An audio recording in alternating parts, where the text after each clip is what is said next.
All right, beyond those growing concerns about the regional banks, we're also seeing fears rise over tech and AI. Two companies reporting an impact already from artificial intelligence. Chegg saying the technology is hurting growth. IBM says it may use it to replace some workers. Deirdre Bosa has more in today's Tech Check. Deirdre.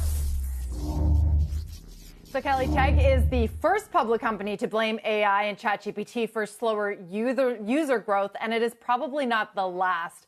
We're just starting to see the flip side of this AI boom. Yes, Microsoft, NVIDIA, Alphabet, Meta, they are the tech giants with billions of dollars to pour into this platform shift and so much to gain. But for the littler guys, it is going to be a whole lot more complicated. Chegg CEO Dan Rosensweig says that he will fight ChatGPT with ChatGPT to ultimately make a better product. You hear similar arguments, especially in cybersecurity. AI will both be a threat and an opportunity. But very quickly, as it turns out, investors, they're having to figure out if this is a net positive or negative for companies like Chegg and entire industries like EdTech. Which business models are going to be eviscerated? Where does the value flow? We're only at the beginning of this, but take a look at Duolingo. That is today's collateral. Shares are down in sympathy with Chegg because of fears of how its business model could be affected.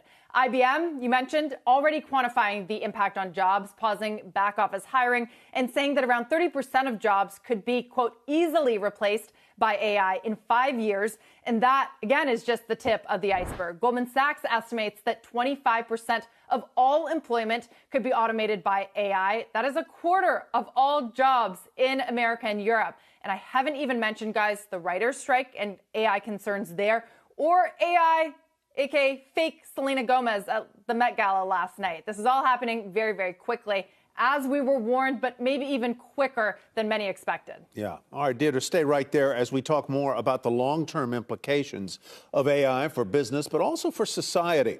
With us now is CNBC's Steve Kovac, along with the futurist and tech entrepreneur Sinead Bovell. Steve, let's start with you. This is a broad question, and I think the answer is it's different depending on what the corporation does and is. How will AI affect the corporate landscape broadly? And which industries will it hit the most, the hardest, or the best?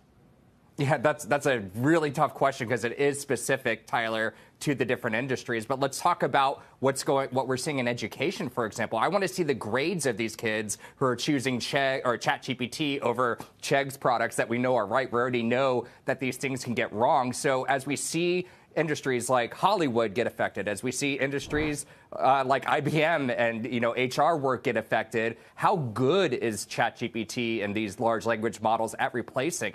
I'm less confident in that based on what I've seen and how good they are at giving appropriate answers. And look, there's a reason why, to Deirdre's point, that big tech is investing more in this than ever. There's a reason why Microsoft hasn't put these products into education yet. Just a couple months ago, they announced a bunch of cool AI tools for Office apps, but they're not selling that to education yet because they don't know if it's going to be helpful for students or if it could be like a cheating tool or what. They need to get those answers right, Tyler. So I'm going to give you a little anecdotal evidence. I was at a table that included my son about a month ago and two other students, one at a university, I will not name it, the other a classmate of my son's in high school. And I asked them, have you ever used ChatGPT for anything? And they kind of sheepishly all at once looked down at their asparagus and looked away.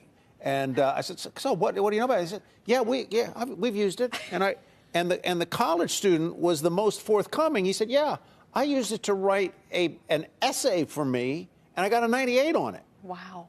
Wow. So, and this is there you go. This is no Maybe Trump it is University you're either. in trouble. You're I'm blowing in their trouble. cover. I am out of here, man. I'm getting out at the top tick. Sinead, let me turn to you with that bit of evidence in mind. I suppose the overriding question is, on balance, is AI going to be good for society or bad for society, and why? That's a really great question and one with a lot of stakes. I will say at this point in time, if we can steer it correctly, putting in the right guardrails and safety measures in place, I think we can have quite an optimistic future with this technology. However, there are a lot of things contingent on that and a lot of decisions that need to be made ahead of that to kind of reach that overall scenario. I will say what is guaranteed over the next decade is a lot of change and a lot of disruption. And we need to be in an environment where we can absorb that and harden our institutions for that, which involves things like a lot more foresight. We had mentioned here education being a little bit disrupted. Large language models like ChatGPT and these systems, research papers have existed on these systems for years. So we do have time to prepare. We just need to lean a lot more into the future. We need a lot more cohesion between public and private sectors. So we're not always caught off guard, kind of scrambling to adapt to these technologies. Why do you say that the pluses will outweigh the minuses? Quickly. I think if we look at the historical trend of technology, overall, it's led to net more jobs, it's created new industries, and we've largely been better off as technology has advanced. So if we look at that as our data points, artificial intelligence is going to be far more powerful, but some say, than electricity or the wheel. So Deirdre, Sinead says, look to the past and take heart for the future. I could never answer that question. I mean, that is the conversation here in the Bay Area among everyone right now. Is it going to be a net positive or a net negative? If anyone thinks they can answer it, they can't. There's no way for us to know right now. And people who are in technology, they say, yes, it will be used to figure it out. The Chegg CEO says that he's going to use it to make a better product, but we just don't know. When we talk about the ramifications happening over the next decade, they're happening right now. They're happening in the stock market, like we see with IBM, with Chegg, with many companies to follow. So this is all being negotiated, and there's just no way for us to know. I'm using the stuff every single day, and a lot of these answers from ChatGPT and Bard, they sound right. Like maybe your son's friend who you just threw under the bus, Tyler, yeah. his essay, but does it stand up to scrutiny? I don't know. You got to be really careful, and I think that's, the tack that Alphabet's taking. Yeah. Steve, I was just going to say on the IBM front, they expect to pause hiring for roles as 7,800 jobs could be replaced by AI in the coming years. This is probably, the first very tangible example of AI coming to kind of the white-collar workplace. Are you surprised at how quickly this has happened? And do you think that this off-the-hand, sort of off-the-cuff comment, he will walk back from? Or do you think we will see more companies quickly following suit? He hasn't walked back yet. And in fact, his predecessor talked about this. Ginni Rometty talked about this all the time. And I think he's just saying the quiet part out loud. Arvind Krishna, the CEO of IBM, when he says that these kind of jobs, they're basically very easily copied over to an AI chatbot, for example. Think of customer service. That's just a low-hanging fruit kind of job that can be replaced by these. And this is something people want. As we talk about efficiency all this year, especially within tech companies, what's more efficient, I guess, than getting rid of a human or not hiring a human and having software do it instead? That sounds awful and scary, of course, because that's jobs a human is not getting. But for the company at large, maybe it's a good thing. It protects margins.